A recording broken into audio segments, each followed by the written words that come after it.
Welcome to Soul Therapy with Chelle. I am Chelle Griffin and I practice as a soul doula. I combine therapeutic knowledge and lived experience with a healthy dose of spiritual exploration. Feel welcome to join me as we learn and grow together, exploring the magic and wonderment of experiencing life on earth as a spiritual being. Welcome back, dear listeners, to my conversation with Rachel Sampson and Dr. Jessie Stern as we continue to chat about Beyond Difficult, the attachment-based guide to dealing with challenging people. So lean in, enjoy part 2 of this conversation, and I'd love to hear your feedback on what you think. And if you've read the book, let me know. Sing out on the socials. So with the, so Rachel and Jessie, obviously with Beyond Difficult, you share theories and practical tips on how to deal with difficult people. I'm wondering if you could share what makes a person seem difficult, come across as difficult. Yeah. So there's no universal definition for a difficult person and what makes someone difficult. And the truth is that it is somewhat subjective. So what I find difficult might be different to what you find difficult and what Jessie finds difficult. But what we talk about in the book are the different factors that shape someone's personality and who they are as an adult. So one of the factors is our early attachment experiences. So in childhood, we are learning how we're treated, we're watching how adults treat each other, and that has a huge influence on what we learn about how to be in relationships, about ourselves, other people, and the world. And we also have our unique temperaments, and so some of us are more vulnerable to our early childhood experiences than others. And so if we have had difficult beginnings and maybe we haven't received love and respect and nurture, it may be difficult to then possess those things in our interactions with other people. So it's kind of nature and nurture that shapes who someone becomes. And some of the more difficult behaviours we can trace back to what people have learned in childhood, and also having a more reactive temperament by nature. So we all react more strongly or less strongly to things that we experience. And if you're someone that has a more reactive nervous system, you might have stronger reactions to things that are happening. And if when you were growing up you didn't receive the support and learn how to manage that, then you might have particular styles of interacting which may be more aggressive or more controlling, more emotional, and that may be perceived as really difficult by other people. Absolutely. We actually start the book with an example of a family member of mine who kind of encompasses a lot of these factors all in one story. And she grew up in the Depression era and was kind of in and out of orphanages. So you can imagine how being wanted by a parent and then being not wanted and having that parent keep your sister because she was the favorite would really mess with your attachment early on. And she also had a very sensitive temperament. So she felt things very deeply and acutely in the way that Rachel was describing. There was something biological about her nervous system that just meant that she reacted to her environment, in this case, for the worse. And as an adult, even though she was able to form a stable marriage and have kids, there were lingering aspects of that early trauma and insecurity that stuck with her. And in particular, the kind of difficult behavior that she showed and within our family was a lot of harsh criticism and just unpredictability with her emotions. She had traits that you might think of as borderline traits, but never was diagnosed. But you really kind of can see how her early childhood experiences were coming out in some of the more critical behavior she had toward her children. Gosh, I feel so much compassion for anyone who has had a traumatic childhood and then just trying to fit in and belong in and what they perceive as normal in society when they have been damaged emotionally, psychologically, and of course physically in some cases. All that comes into a relationship, and then we bring children into that, and there just isn't those, like, you don't get an instruction book when you become a parent. You learn all about the birthing process and pregnancy, but not how to parent, how there should be an instruction manual around how to attach and bond, and or even prior to becoming a parent, working through your own childhood, identifying those attachment styles that, again, were lacking, that you can heal or reestablish moving forward. And it sounds like your book is part of that puzzle in supporting people moving forward and preparing for parenthood, healing in adulthood.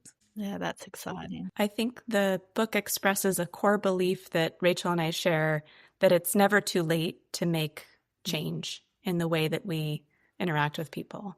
So despite all of that early life trauma and despite an insecure attachment history, sometimes because we have a sensitive temperament, there's room for thriving and there's room for growth. And even though the data show that if you can intervene early, if you can intervene in childhood, a lot of these difficult behaviors resolve very quickly and more easily the earlier you can, get therapy or get some kind of support for the family. But even in adulthood, I often tell my students who are adolescents and emerging adults that adolescence is actually a second sensitive window of development. And so for young people in particular, learning about attachment and learning about their own relational behavior kind of opens up an opportunity for change. So I think our hope in the book is that people can feel more empowered, that, okay, I'm aware of all of these things, but it doesn't mean that that's fixed. Attachment is not a fixed trait. It's somewhat stable, but we can always work to shift toward greater security. I love that perspective, that it's logical and it's it doesn't put all the responsibility on any one person. It's a cultural responsibility, as well as for the individual and their family. And I guess if we can work on ourselves first, and if each of us were able to commit to that, imagine how different the world would be, the shifts. We often do imagine that. I do too. They're the things that keep me up at night. And just that, I guess from that spiritual perspective, I know we've come here and we've signed up for this human experience. And so that, our childhood experiences, we've put our hand up to willingly experience them however they show up. But it doesn't mean we need to fall victim to those experiences, that we can grow and learn and reach at some point through all that work and commitment, being able to find gratitude for those experiences, that they have been the catalyst for change in ourselves that we are able to grow from. But yeah, that's probably getting a bit existential there. I love it. So you talk about highly sensitive people. Do you want to explain for our listeners the definition of a highly sensitive person, examples of traits of a highly sensitive person, and how that temperament, and you mentioned behavioural signature, causes for them to interact with the world? So sensitivity is one dimension of temperament.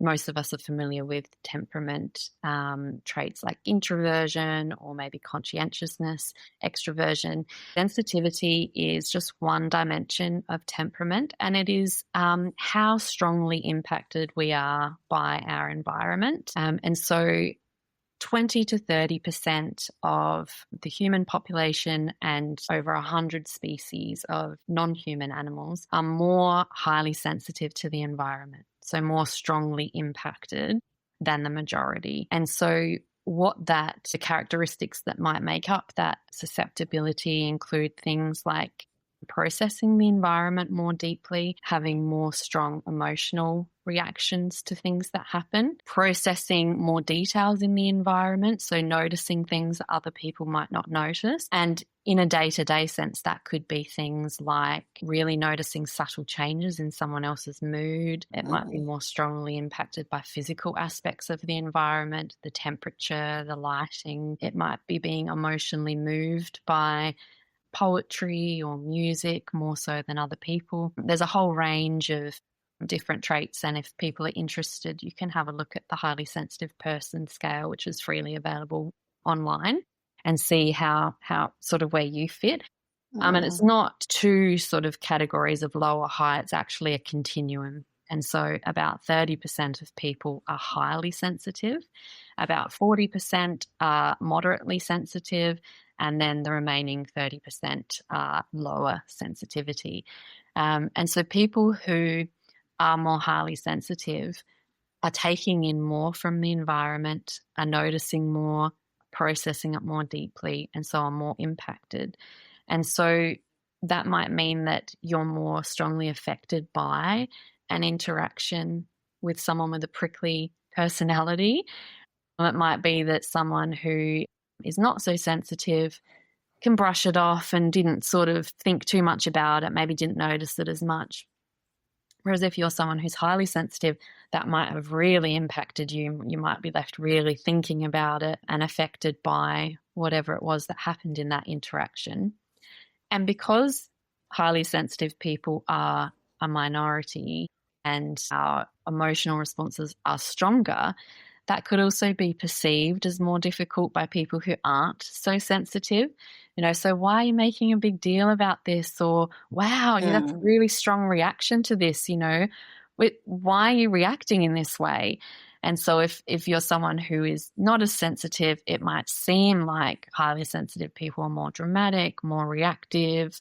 And so it can impact us in all different kinds of ways. That's such an interesting perspective, how someone who, yes, they're having big emotions, or but they're generally a people pleaser and just wanting to, be invisible and just fit in, but they're picking up on that energy and really taking that on board and feeling that in such a big way. They don't necessarily see themselves as being difficult. I guess it comes back to what you were saying before with the definition of a difficult person. It is so varied depending on the perception of the definer, I guess. Mm-hmm. So have you got any practical tips that you would like to share around how we can, if we're faced with a difficult situation or a difficult interaction with someone, whether it's someone we know or a stranger within the community, just a couple of practical tips that you go into more detail in the book that obviously our listeners can dive in there and learn more, but just to whet their appetite. Every situation is different, obviously, but there are a couple of guiding principles that we talk about early on in the book.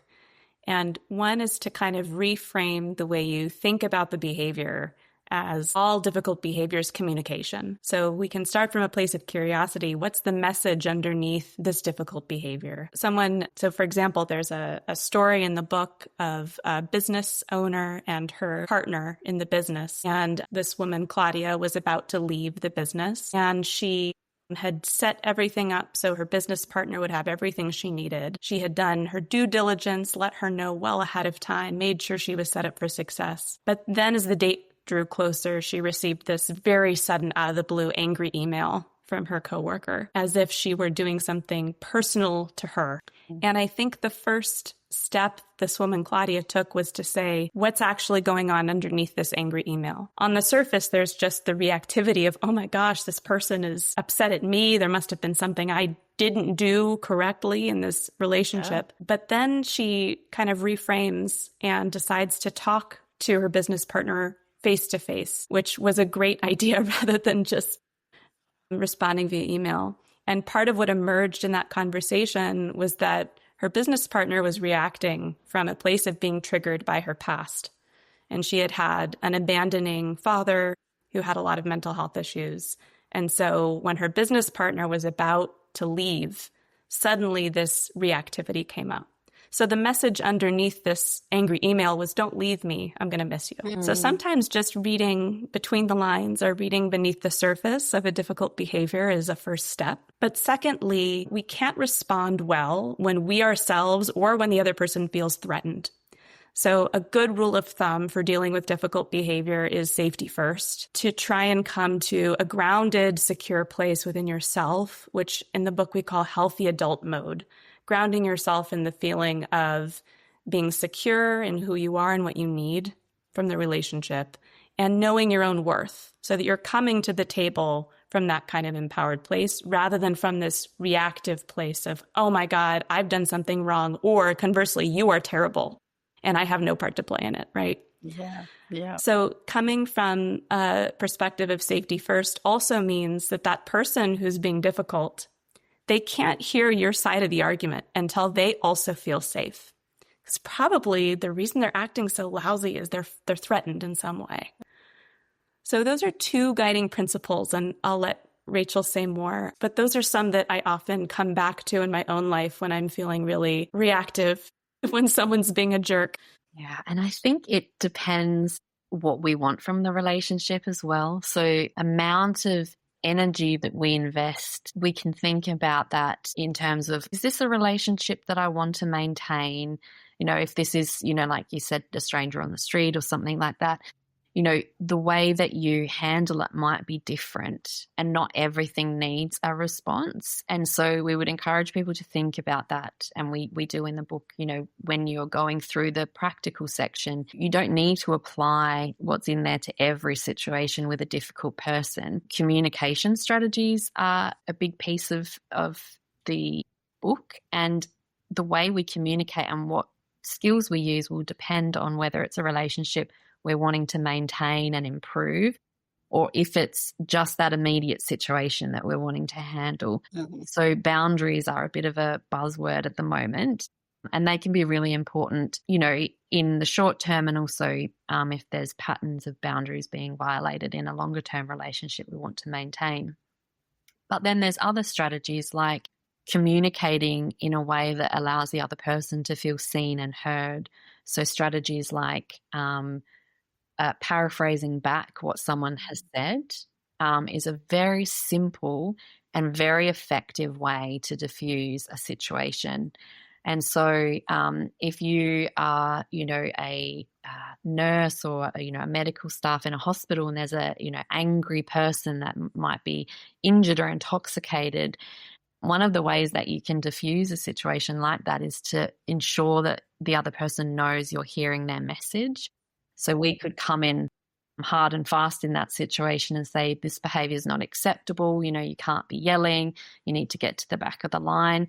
They're likely to escalate because they want to be heard. But if we're able to say, you know, I hear you, the line is long, you're clearly uncomfortable, you don't want to be here, you're frustrated. We have to triage based on importance, you know, or urgency, but we've heard you, we see you. And so we can use those strategies in our daily life, you know, in our friendships, in our relationships, where if it is a relationship that we're wanting to maintain, you know, we want to make sure that we are communicating in a way that allows the other person to feel seen and heard and understood. And that can take some of the reactivity out of those interactions. And so validation is another useful strategy. So we don't have to agree with the other person's opinion to be able to validate their perspective. And that's something that I talk about a lot in clinic with parents or with couples. They're disagreeing, but you can validate and acknowledge the other person's perspective even if you see it differently. That can be as simple as saying, you know, I hear that it's, you know, really important to you to be careful with money and your preference is to invest money in this way. I get that that's really important to you. And it may be that you don't see it in that way and that you have really different ideas about how you spend your money. But if you just go in with, no, I don't want to do that, that doesn't make sense, I want to do it this way, you almost leave the other person no choice but to continue arguing their same point because they feel like you're not hearing them. Absolutely. And then you just get into that cycle, don't you? And I even noticed that as a parent, I have a range of ages, a big gap between my eldest and youngest. And I know I'm a different parent to my youngest than I was to my eldest. I've also got more than a decade more experience as a parent, and patience and research and reading and learning from practical experience as well in how to meet the other. And so I highly recommend our listeners reach out and order a copy of your book, Beyond Difficult. It comes out on the 24th of June, and everyone's really excited to celebrate this beautiful achievement that you've both co-created. And I know this book is going to make quite a difference to a lot of adults and families, parents, towards a healing journey for, the greater good for mankind, really, isn't it? We hope so. Well done. And thank you so much for being here today. You've done amazing. Oh, it's our really pleasure. have. Despite the challenges, we've had some technical challenges, and you've both been incredibly graceful and patient. So thank you for showing up, and congratulations once again. Thank you so much for having us. So you're so welcome. Where can we find a copy of your book? Is there an audiobook in the works? So ebook, Kindle, audiobook, and the beautiful traditional hard copy. Good bookstores, online. Is it available through Amazon? Yes. Okay. And all good book websites as well. So congratulations again, and thank you. Thank you so much. Thank you. Thank you for showing up for yourself by listening to Soul Therapy with Chelle. Feel welcome to subscribe to my podcast, share the pod with your friends, family, colleagues and neighbours. And please, if you are willing, I would absolutely love a 5-star review to give my little pod a boost in the algorithms. For further detail on how to work with me, please visit my website, www.chellegriffin.com, or find me on the socials. I hope you'll join me on my next episode. Till then, go gently and intentionally. With care, Chelle.